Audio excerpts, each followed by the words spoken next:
Qué bien, para analizar las circunstancias y las consecuencias de la muerte de Hugo Chávez, hemos invitado a Francisco Belaúnde, internacionalista, y a Luis Popa Casasaya, profesor de la Universidad Católica y ex diplomático cubano. Buenas noches, ¿cómo están? ¿Cómo les va? ¿Qué tal? Bueno, comencemos analizando brevemente la manera como ha sido presentada, digamos, cómo ha sido preparada la población para el anuncio de la muerte de Hugo Chávez y, en fin, la forma como se ha dado, me parece a mí, la imagen de que hay una situación de control de las Fuerzas Armadas, de control del orden.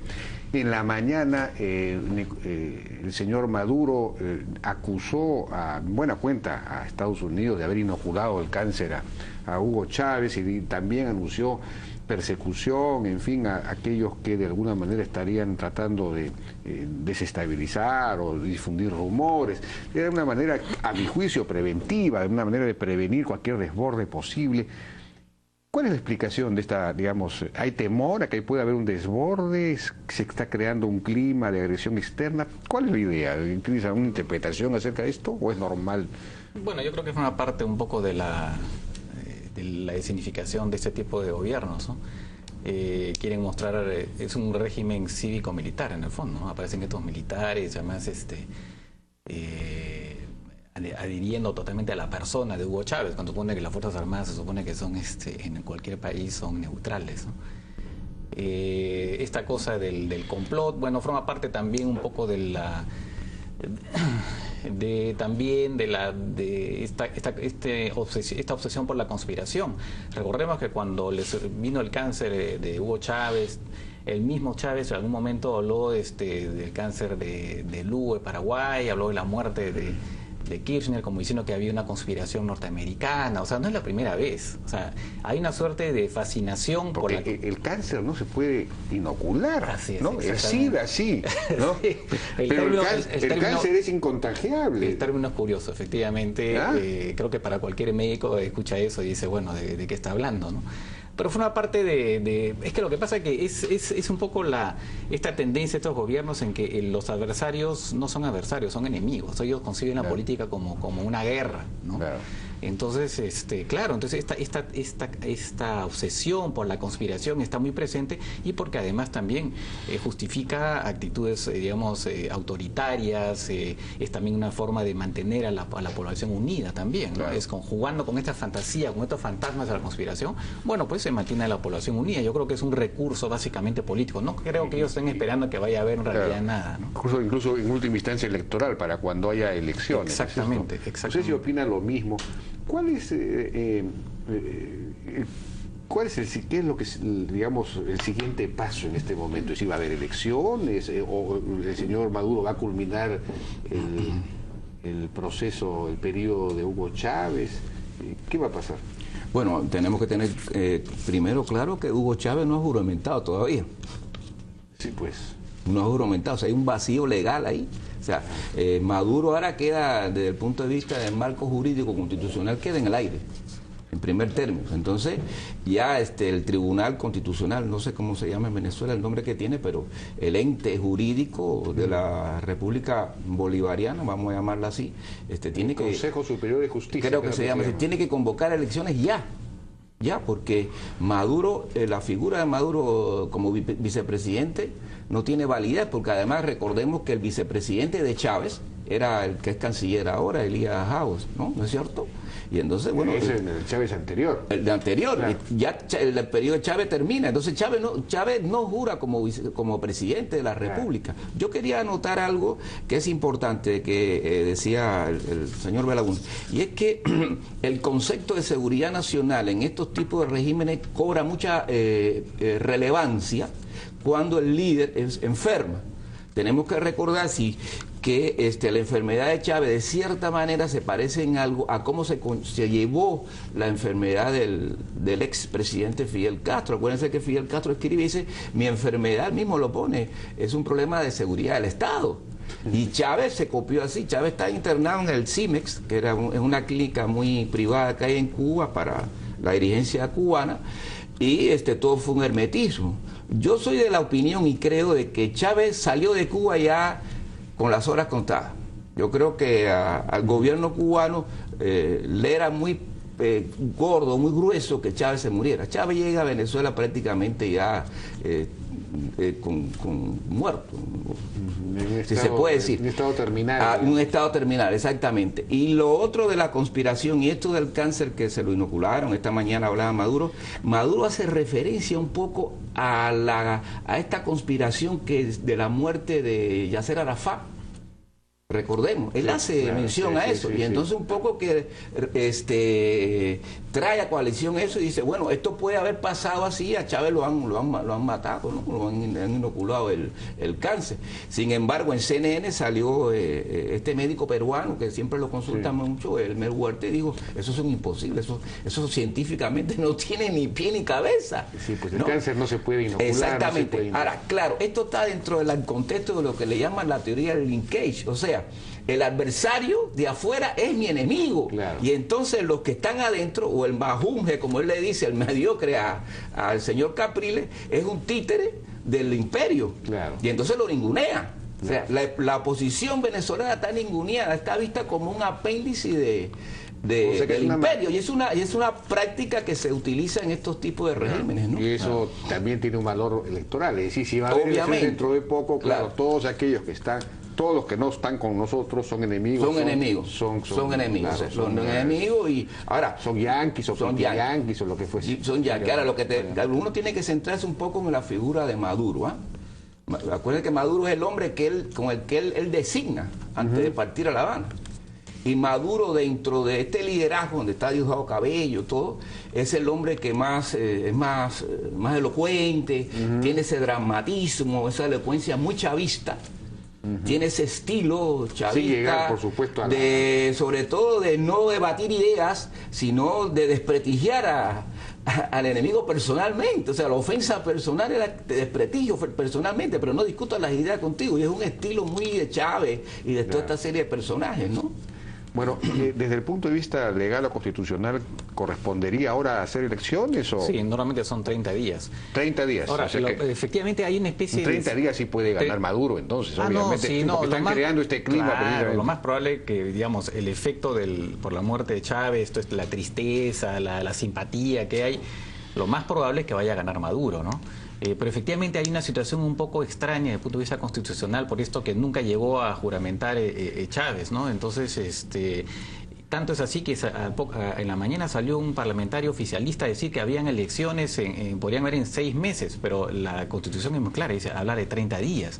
Entonces, y pues algunos dicen, bueno, pero tiene que renunciar, digamos, Maduro ya no ejerce la jefatura, sino sería Diosdado Cabello, pero quien está actuando como jefe de Estado y da órdenes a las Fuerzas Armadas es Maduro. Entonces, efectivamente hay una situación constitucional generada por lo que fue la enfermedad de Chávez y el hecho que no haya juramentado y digamos este tribunal, alto tribunal, dio una interpretación, podríamos llamarla auténtica, a la Constitución, que ha generado, entonces en estos momentos se supone que Maduro está dando órdenes, pero algunos dicen que debería ser en realidad Diosdado Cabello el que debería estar gobernando como presidente del Congreso.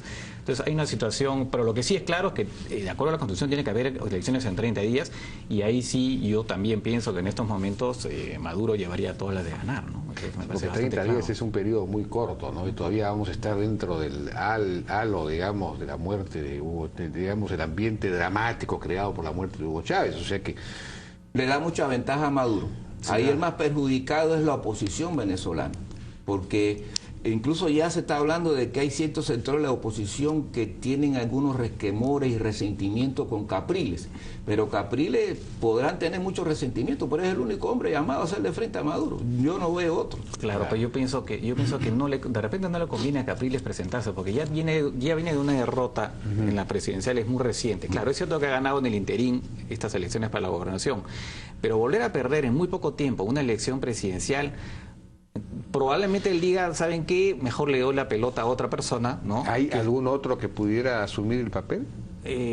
Con la fuerza que él, digamos, con esta, ¿cómo se llama? Con esta vigencia que él tiene, no. Pero a lo que voy es que yo no sé hasta qué punto él quiera asumir ese riesgo, porque finalmente es un desgaste también, ¿no? Volver a perder, ya ni siquiera frente a Chávez, sino frente al Delfín. Me imagino que lo están pensando bastante, ¿no? Yo no sé si realmente le conviene a Capriles ser candidato, sabiendo que lleva las de perder, ¿no? Y en en el caso de que Maduro gane, él tendría ¿cuántos años de gobierno? Yo creo que son 6, me parece. Son seis años. Son 6 años. Ahora, una cosa también que hay que tener presente, yo he escrito algunos artículos casualmente diciendo, yo creo que el chavismo sin Chávez va a seguir para un tiempo bastante, no sé cuánto. En primer lugar, no solamente que tienen coartados los 3 por el Estado, sino que es una fuerza armada que, como se mencionaba, pero es una fuerza armada que es chavista, está hecha a imagen y semejanza de lo que él quería. Tanto es así que, fíjense que Chávez no es comandante, Chávez es comandante en jefe. Es un título no como podemos ver constitucionalmente, sino es un título semejante a un mariscal, como es en Cuba Castro, que es el comandante en jefe. Entonces, todos los altos oficiales están subordinados a Chávez y las unidades élite de la Fuerza Armada también. Eso por un lado. Otro, las poderosas milicias bolivarianas. Y segundo, los círculos bolivarianos. ¿Son cosas distintas? Claro, los círculos bolivarianos es el pueblo organizado. Son organizados en las parroquias, que es como le llaman a los barrios. Y tercero, y que es muy importante, el Partido Unido Socialista de Venezuela, que es un megapartido, es el partido más grande que hay en América Latina, con una militancia de 6 millones. Entonces, ¿de qué estamos hablando? Ahí tienen una fortaleza tremenda, unido a todos los planes sociales que ellos le llaman misiones, que hay cualquier cantidad de plata ahí, o sea, es un gobierno clientelista, lo sabemos, ¿no es cierto? No sé, pues hay derroche de dinero, gente que no tenían casa tienen casa, que nunca habían visto un médico, vieron un médico. Hay una política clientelista, populista, mezclada con este socialismo tropical, llamado, hoy estaba Dietrich, el ideólogo de Chávez, que es un alemán mexicano llorando, y es el inventor de este llamado socialismo del siglo XXI. Bueno, entonces es un socialismo raro para desmarcarlo del llamado socialismo real que se dio en Europa del Este, ¿no? Bueno, pero con este populismo distributivo, digamos, se está compensando la falta de empleo real, ¿no? Porque no hay producción local en buena cuenta, todo se importa, no solamente con el dólar en general barato, sino con el dólar además abaratado, acá como el dólar MUC que había en el Perú. Exactamente, cuando la época del primer García. Entonces, claro, ahí sí funciona la maldición de los recursos naturales, ¿no? El petróleo se come todo el resto de la producción. No hay otra producción. Además, un petróleo que parte de ese petróleo se regala también. No podemos olvidar que hay una política de subvención petrolera a muchos países como Cuba, Nicaragua, países anglófonos del Caribe, ¿no es cierto?, que viven del petróleo venezolano. Pero además hay una inflación como del 30%, claro, y todavía faltan más revaluaciones que puede aumentar la devaluación. Sí, por ese lado, por el lado de las devaluaciones, por el lado de la inflación, podría comenzar a corroerse el sistema. Sí, yo pienso que a mediano plazo, si bien es cierto que a corto plazo el régimen todavía tiene muchas cartas que jugar, tiene combustible en sentido literal, que con eso financia todo lo que quiere financiar, pero la situación económica es preocupante, ¿no? Entonces, y el tema de la devaluación ha chocado, ha golpeado, y van a haber probablemente más. Entonces, y yo no sé si hasta qué punto van a poder continuar con esa generosidad con otros países. Estaba leyendo en el Wall Street Journal que Cuba ha estado recibiendo aproximadamente con estas ayudas 10.000 millones de dólares anuales, ¿no? Y que representa más o menos el 22% del PBI de Cuba. Es decir, estamos hablando de 100.000 barriles de petróleo diarios. Estamos hablando y Cuba necesita 80.000. ¿Dónde quedan los otros 20? No, estamos hablando de sumas fabulosas. Entonces, ¿hasta qué punto van a poder continuar con eso? Yo no lo sé, pero que va a ser más difícil ahora, eso no cabe la menor duda, ¿no? Bueno, esa es la otra pregunta, ¿qué va a pasar en general? ¿Cuáles son las consecuencias externas del proyecto bolivariano en general? Cuba, bueno, de hecho, Cuba podría empezar a sufrir ahora, ¿no? Creo que en el corto, mediano plazo no. Se va a mantener. Maduro es un hombre con mucha afinidad con el gobierno cubano. Recordemos, yo pienso y tengo la percepción de que en La Habana se dieron muchas reuniones de coordinación, porque sabían que el pronóstico de Chávez no era muy bueno. Pienso yo, no creo que de repente pueda suceder eso, pero en el futuro sí. Y segundo, hay que verlo en el liderazgo latinoamericano del socialismo del siglo XXI. ¿Quién va a tomar la posta? Yo infiero, y me parece que por el estilo que tiene, creo que puede ser el presidente Correa. Porque Correa además no ha cometido tantos errores económicos. Él sí ha utilizado, digamos, la renta del petróleo para invertir en infraestructura, en carreteras, por ejemplo, cosas que en Venezuela Hugo Chávez no hizo. La infraestructura venezolana está destruida, ¿no? Claro, entonces, por lo menos es más sensato desde el punto de vista económico. Claro, pero no le alcanza para ser un líder continental. No, un líder continental, pues, que Chávez metía plata a muchos países. Correa tiene plata para meter en su país. No, y además tiene déficit. Y además tiene un déficit. Tiene un déficit importante. Y tiene la moneda. Y no solo eso, además está, digamos, recibiendo créditos de China contra el petróleo. O sea, ya está de alguna manera vendiendo a futuros. Está hipotecado a la China. Está hipotecado a China. Entonces, ¿puede ser un líder regional? Seguramente sí, por el tema, digamos, del discurso. Por el lado concreto digamos, de posibilidades materiales, no lo veo difícil, ¿no? Bueno, yo les agradezco muchísimo Hay que recordarse del legado de Chávez, ¿eh? Ajá. El legado de Chávez.